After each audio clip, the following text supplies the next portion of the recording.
Познавав да тројца со кои се дружевме, ама тие да речеме одбија да учествуваат во основањето на политичката партија. Значи, едноставно, еве сега да ве пуштат нас во некое место кај што не знаете никој, вие да правите партија. Значи, затоа зборам, имаше премногу енергија, имаше премногу идеја, имаше премногу дух и затоа и се формира таа политичка партија. Од секогаш што се чудел, бидејќи јас живеев во истата студентска насаба каде што се живееле вие и тоа баш во бараките. Така во бараките. Не знам дали се сеќавате во која барака бевте вие, ја бев во 20 седмица. Ги менував секоја година, година ги менував, да. Па се прашував зошто кога станате премиер не го бутнавте Стиф и не го изградивте. Тоа е нека лична приказна да биде тоа. Има многу работи. Јас тоа би го направил. Да, има многу работи што не се направија во моите 4 години, меѓутоа јас постојано велам, јас се сочував со две големи кризи. Косовската криза, македонската криза. Немавте време, имавте премногу врски, не знаевте каде да стигнете побрзо. Апсолутно имаше многу работи кои останаа ненаправени. Многу се направија, меѓутоа многу останаа и ненаправени. Можеби према Стив Навов има еден долг горе. Да се вратиме пак на почетокот на 90-тите години. Мислам дека имавте голем отпор меѓу новинарите. Јас дури кога го покани Панде Колемишевски кај мене во емисија, му прочитав делови од интервјуа кај што вас ви се обраќале многу дрско на некој начин.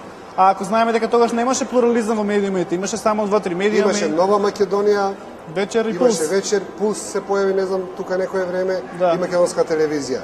Значи, целата македонска медиумска јавност имаше еден непријател, Љупче Георгиевски, и Панде Колемишевски неодамна во едно интервју, не знам со каде беше, си го призна тоа дека... Во моето интервју? Да, така беше, дека он работел 10 години, работел... Да ме руши мене. А потоа го кажа уште еднаш кај Миленко сега пред неколку денови, да. Јасна беше политиката, комунистичка Југославија на територијата на Македонија, комунистичка Македонија гледаше еден непријател, тоа беше името на Љупче Георгиевски. И знаете, сега гледаме многу документарни програми, гледаме многу евоцирање на спомени. Јас велам нешто друго. Земете ги архивските броеви на Нова Македонија, би рекол на македонска телевизија, кој сметам дека архивите во македонска телевизија веќе се уништени. И таа, мислам дека архивите на Вечер, на Пулс, на Нова Македонија постојат, не може никој да ги уништи. Многу јасно ќе се види кој во таа 90-та година беше и за самостојна Македонија. И вашата книга е доста, за жал, јас многу жалам што не е продадена во многу повише примероци. Зборувам за книгата Остварување на вековниот сон, која што е збирка на ваши говори во собранието од старо време, и ваши интервјуа од 90-та до 98 година. И наистина е многу убава книга, јас би препорачал сите што можат да ја најдат во некои библиотеки, мислам дека оваа нема во продажба да се купи. Мислам дека е исцрпена, меѓутоа јас дури дали знаете кој ги има авторските права за книга? Не можам да ја кажам. Бидејќи јас наистина би сакал јас да ја реиздадам. Добро, ќе се потрудиме. Знаете што е добро? Добро е што овде се објавени буквално стари интервјуа, значи баш од тоа време, од 90 и говори во собранието, да. 4-та година говорите и точно таму преку моите говори ќе се види кои били противниците и колку малку луѓе зборувале за таа самостојна и независна Македонија. Да се вратиме уште малку на идеологијата. Ми рековте дека фамилиарно не сте биле анти-југословенско расположени. Не. Од каде тогаш вашата десничарска идеологија, од каде тој отпор за југословенството?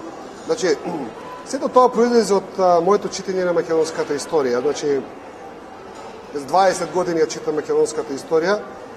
Сега во последните години читам нешто што никогаш во животот не сум сакал, не сум мислил дека ќе го читам, тоа е античка Македонија, меѓутоа можеби е добро за да го дооформи моето мислење за македонската историја. Значи, сето она што произлезе како моја десничарска опција и патриотска опција беше од моето индивидуално читање. Можам тука да кажам дека имав можеби еден интелектуален учител кој полека ми воведуваше некои работи. Тој е господин Стојче Номов. Тој е еден интелектуалец кој во раните 90-ти години замина во Канада и за жал никогаш не се врати во Македонија. Како ставивте со него во контакт? Како ставивте со него во контакт? Па од едно време го држав контактот, жал ми што денеска не можам. Тој беше од Делчево? Не, тој беше од Скопје. Тој беше асистент на историја на уметноста, пишуваше по разни медиуми. Токму таа разочараност тој замина од Југославија. Зошто кај вас, господине Георгиевски, не делуваше онаа пропаганда кој што делуваше на сите други? Да речеме пред се онаа спортските успеси на Југославија, победата на да речеме прекрасните игри на Дивац, на... Саше, не знам зошто... Зошто не се палевте на тоа? Саше, не знам зошто не действуваше таа пропаганда и во исто време јас во овие 20 години постојано си ги поставувам прашањето зошто македонскиот народ е толку многу подложен на пропагандите. Зошто толку верува на онаа што ќе му го пласираат одредените медиуми. Зошто не може да разликува што е вистина од пропагандна дејност. Јас навистина сум ужаснат колку македонскиот народ во овие 20 години е подложен и колку ја прима, колку не може да разликува што е информација, што е дезинформација, што е пропагандна дејност. Впрочем, на тоа, нели, и го толкувам, како можеме за 3 години сега да станеме сите антички македонци? За 5 години станавме југословени. Претходно се декларираа како бугари. Значи, не можам да го сватам тоа.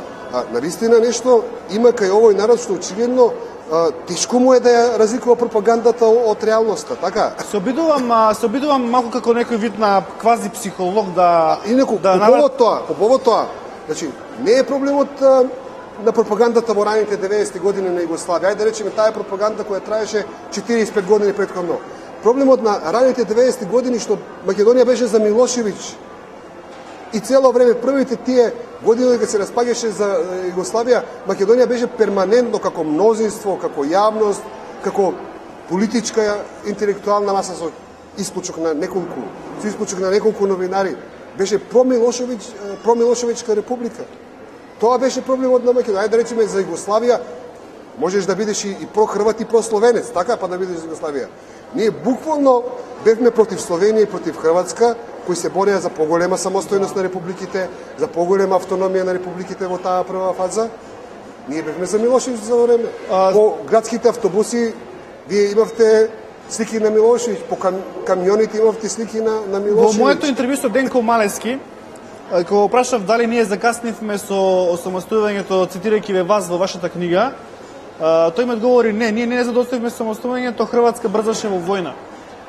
Дали се согласувате дека сепак Хрватска на некој начин сакаше да има конфликт со Србија? Беве таа теза повторно која преовладува. Прво ако гледаме така, не почна војната во Хрватска, војната почна во Словенија. И во Словенија, и во Хрватска, и во Босна, прво што нападна југословенската армија. Ние во таа 90-та година тука, од кој се тресевме од страв? Сите тие познати интелектуалци кои денеска евоцираат спомени, зошто не даваа изјави за самостојна Македонија? Од кој се плашеа? Од словенците, од хрватите или од југословенската армија се плашеа? Значи, некои работи многу логички се расчистуваат. Значи, од тука произлегува тоа. Мојата тезата е токму тоа. Значи, тезата на Словенија и на Хрватска беше јасна. Првата теза беше лабава федерација, па конфедерација. И на крајот самостојноста дојде од кога Милошевиќ почна да го узурпира Уставот на Југославија.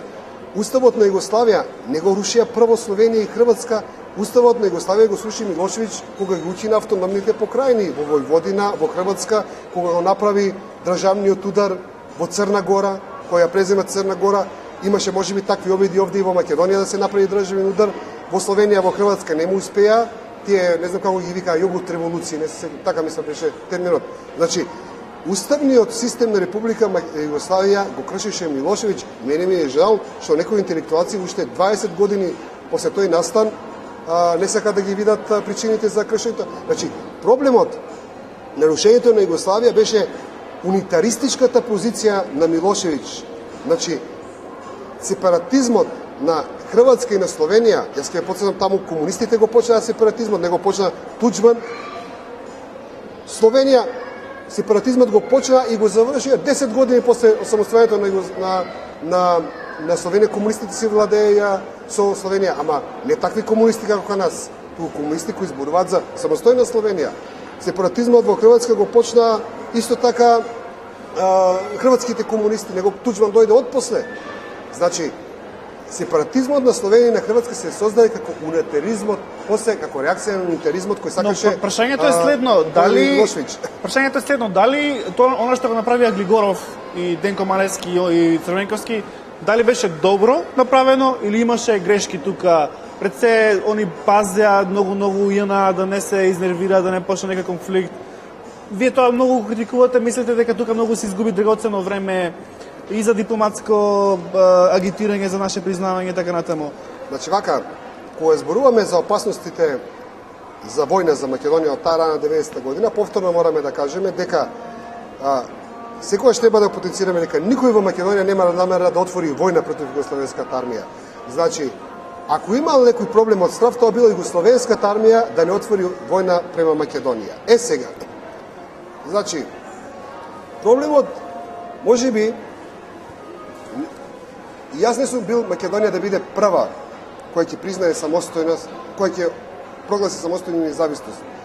Проблемот на Македонија е што кога Словенија и Хрватска тргнаа во тој правец, прво, ние политички не им дававме подршка на нив, и второ, ние цело време, наместо да ја подготвуваме самостојноста на Македонија, ние правевме опции, де ваква опција, де онаква опција.